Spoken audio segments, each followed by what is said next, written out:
bienvenue à tout le monde.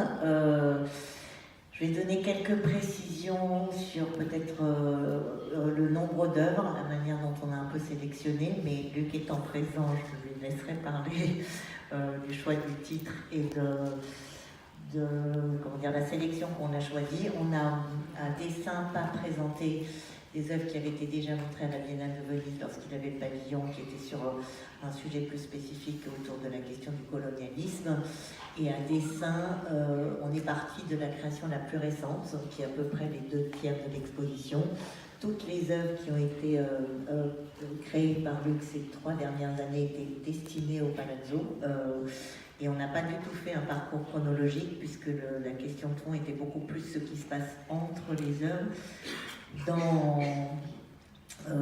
et vraiment penser à cette nourriture-là. D'ailleurs, le parcours commence par une production spécifique que vous allez découvrir, donc je ne vais pas la décrire, mais une mosaïque qui a été faite pour le Palazzo, avec des mosaïciens, je ne sais pas en français, Fantini de Milan, en marbre, en écho au décor propre du Palazzo Grassi. Ça aussi, c'était une production assez longue, parce que très précise. Il y a 83 tableaux et la mosaïque dans l'ensemble du parcours. Peut-être 2 mots dans la manière dont tu fais chaque tableau. Il y a toujours une image source, mais le tableau lui-même est créé en un seul jour. Et le lendemain matin, Luc vient le voir. S'il est raté, il est raté. S'il est bien, il est bien. Mais il y a cette espèce d'urgence dans chacun des tableaux qui est fait. On a voulu faire une assez grande attention au document pédagogique que nous avons réalisé avec Marc Donadieu, qui est un des auteurs du catalogue, pour parler de chaque image source, mais il était décidé dès le départ qu'on ne montrerait que des peintures et aucun rapport didactique direct ou trop littéral pour que le public ait véritablement une expérience des peintures.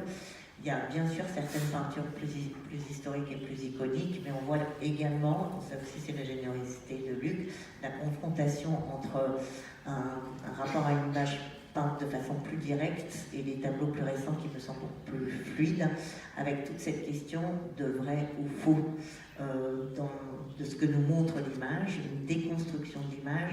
Beaucoup de tableaux, il y a des choses qui reviennent en écho dans l'ensemble du parcours sur la question de la lumière. Et qu'est-ce que la lumière éclaire? Qu'est-ce qui est le rôle de la lumière?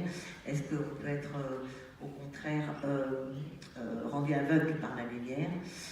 Cette façon d'être manipulé par rapport au vrai et au faux d'un sujet, ainsi que le rapport au temps et à la mémoire. Mais vous le verrez dans le parcours, il y a beaucoup de sujets bien sûr sur ce qui marque notre époque et qui est malheureusement des plus présents actuellement, donc le fascisme, des échos directs, enfin très indirects, mais qu'on perçoit et qu'on sent, des choses sur d'autres catastrophes ou la folie individuelle humaine, très grossièrement dit, sur toutes nos peurs, qui sont peut-être de plus en plus présentes aujourd'hui, mais pas sur des réponses ou quoi que ce soit qui soit littéral, sur ce qu'elles évoquent et notre doute sur qu'est-ce qu'on peut en faire. Mais je te laisse en parler mieux que moi. Merci.